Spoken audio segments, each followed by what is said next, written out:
My Atal Hoon Hindi film review by allrounder star Ballem Venumadhav. సినిమా నిడివి వచ్చేసి 2 గంటల 19 నిమిషాలు. U A certificate, biography.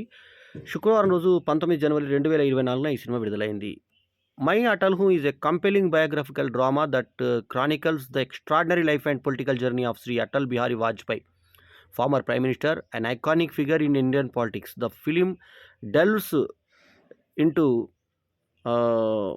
the multifaceted personality of Vajpayee ji, capturing his essence as a poet, a gentleman and a statesman. అందుకే PM poet స్టేట్స్మ్యాన్ అని లాస్ట్కి gentlemen అని పడుతుంది. సో పంకజ్ త్రిపాఠి ఈ సినిమాకి హీరోగా నటించాడు. అటల్ బిహారీ వాజ్పేయి పాత్రలో ఆయన మ్యానరిజమ్స్ సేమ్ వాజ్పేయి యాక్ట్ చేసినట్టుగా మ్యానరిజం ట్రై చేశాడు. ఇక ఆయనని మనం చూస్తే మనకు పరేష్ రావల్ లాగా, ఇప్పుడు పరేష్ రావల్ ఓఎంజీ గాడ్లో అంటే ఓఎంజీ అంటే వెంకటేష్ చేసిన పాత్ర తెలుగులో, మరి అందులో అక్షయ్ కుమార్ హీరోగా చేసినటువంటి దేవుడు చేసిన పాత్రలో మెయిన్ హీరోగా మన ఈయన చేశాడు, పరేష్ రావల్ చేశాడు. ఆ సెకండ్ పార్ట్ ఓఎంజీ 2లో అక్షయ్ కుమార్ రిపీట్ అయినా కూడా మరి పరేష్ రావల్ ప్లేస్లో పంకజ్ త్రిపాఠి యాక్ట్ చేయడం జరిగింది. అది ఆయన మెయిన్ హీరోగా చేసిన మొదటి సినిమా. అట్లాగే ఇప్పుడు ఈ సినిమా మెయిన్ హీరోగా చేసిన రెండవ సినిమాగా చెప్పుకోవాలి. మొత్తం అటల్ బిహారీ వాజ్పేయి బాడీ లాంగ్వేజ్ ప్రకారంగా యాక్ట్ చేశాడు. పీయూష్ మిశ్రా ఇందులో కృష్ణ బిహారీ వాజ్పేయిగా ఆయన తండ్రి పాత్రలో రాణించాడు. అట్లాగే దయాశంకర్ పాండే ఈ సినిమాలో పండిత్ దీన్ దయాల్గా యాక్ట్ చేయగా, ప్రమోద్ పాఠక్ వచ్చి శ్యామాప్రసాద్గా, ప్రసన్న కేట్కర్ వచ్చి గోల్వికర్ గురూజీగా యాక్ట్ చేసిన ఈ సినిమాకి Ravi Jadhav director cum writer కాగా, విధు బన్షాలి, తర్వాత కమలేష్ బన్షాలి, తర్వాత సందీప్ వి సింగ్ ప్రొడ్యూసర్లు కాగా, రిషి విర్మాని రైటరు, తర్వాత సలీం సులేమాన్ మ్యూజిషియన్. ఇది యొక్క సినిమా యొక్క క్రెడిట్స్. ఇక ఈ సినిమా ఎలా ఉంది ఏం సంగతి చూద్దాం. అటల్ బిహారీ వాజ్పేయి మనకు 10వ ప్రధానమంత్రిగా మనకి ఇందులో చూపించడం జరిగింది. సో ఇందులో మనకి రాజకీయాల నేపథ్యంలో ఆయన యొక్క సంఘటనలు చూపిస్తూ ప్రతిపక్షాల గురించి ఎక్కువ వెళ్ళకుండా, డ్రామాకి ఎక్కువ వెళ్ళకుండా ప్రతి సీన్ని కూడా ఆయన బయోగ్రఫీ మీద వెళ్ళారు. బయోగ్రఫీ అనగానే హిందీలో మనకు మ్యారీకామ్ సినిమా గుర్తుకొస్తుంది, ప్రియాంక చోప్రా చేసినటువంటి టైటిల్ రోల్ మ్యారీకామ్. అట్లాగే మనకి బాగా మిల్క్ బాగా అని దర్శకుడు హీరోగా యాక్ట్ చేసినటువంటి సినిమా, మరి అతను బాగా కష్టపడి చేశాడు ఆ సినిమాని. సో అది ఆ సినిమా గుర్తుకొస్తుంది మనకి. అట్లాగే మనకు ధోని, ఎంఎస్ ధోని సినిమా గుర్తుకొస్తుంది. ఇందులో రాణింపుకు వచ్చినాయి ఏంటంటే మనకి ఈ సినిమా మన బాగా మిల్కా బాగా మనకి రాణింపుకు వచ్చిన ఫర్హాన్ అఖ్తర్ హీరోగా చేసిన సినిమా అది. అట్లాగే మనకు బయోగ్రఫీలలో మనకు మొన్ననే వచ్చిన శ్యామ్ బహదూర్ కూడా అందులో మనకు ఇందిరాగాంధీ పాత్ర అందులో కూడా ఉంది. కాకతల్లి ఇందిరాగాంధీ పాత్ర ఇందులో కూడా ఉంది. సో ఎమర్జెన్సీ టైం ఎలా ఉంది ఏం సంగతి. ఫస్ట్ మనకి బాల్యంలో అటల్ బిహారీ వాజ్పేయి అంటే ఓపెనింగ్ పాకిస్తాన్కి వార్నింగ్ ఇచ్చేటువంటి ప్రధానమంత్రి, మాజీ ప్రధానమంత్రి ఆయన అటల్ బిహారీ వాజ్పేయి అప్పుడు ప్రధానిగా ఉన్నాడు కాబట్టి పాకిస్తాన్కి ఒక వార్నింగ్ ఇస్తాడు.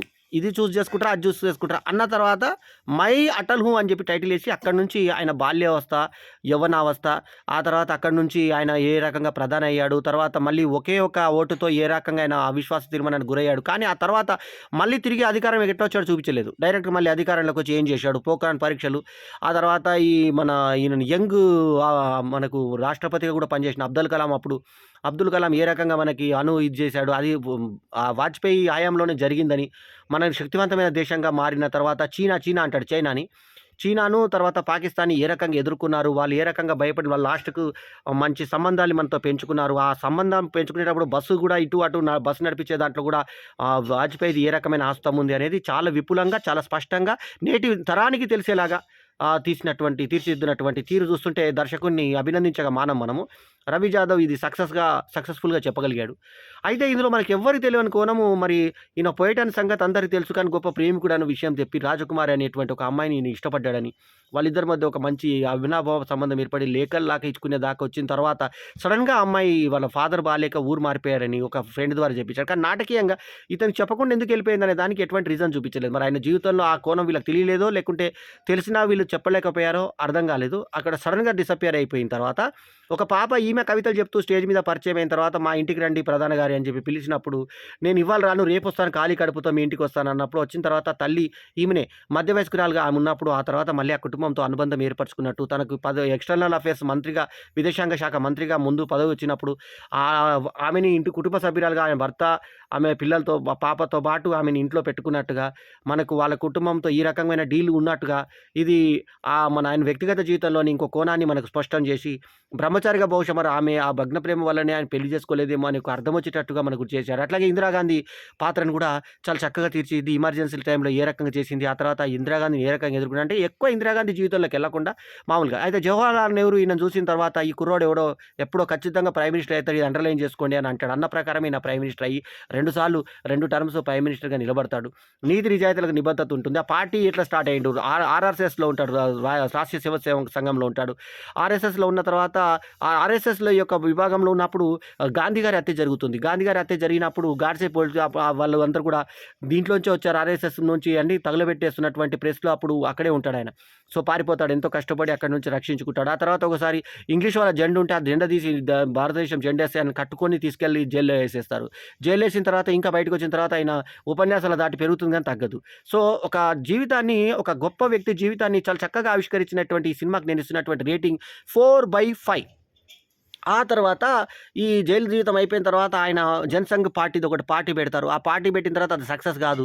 ఉన్నంతలో ఏదో నడిపించుకుంటూ వచ్చిన తర్వాత జనతా పార్టీ వస్తుంది. ఆ జనతా పార్టీ వచ్చిన తర్వాత జనతా పార్టీలో ఈయన గెలిచి విదేశాంగ శాఖ మంత్రి అయిన తర్వాత మళ్ళీ ఆ తర్వాత భారతీయ జనతా పార్టీ అని కమలం పుట్టిందని చెప్పి కమలాన్ని చూపిస్తారు. ఆ తర్వాత కమలం పార్టీగా భారతీయ జనతా పార్టీ పుట్టినాక సుష్మా స్వరాజ్, ప్రమోద్ మహాజన్, సుష్మా స్వరాజ్‌ని నేను అందరూ చాలా ఎక్కువ మాట్లాడతారంటారు, చాలా మాట్లాడతారంటారు కానీ నేను నిజం మాట్లాడతా అని చెప్పి ఆమె చెప్పడము. ఆ తర్వాత మనకి మురళీ మనోహర్ జోషిని చూపెట్టారు. అద్వానీని చూపించారు. అద్వానీ పాత్రను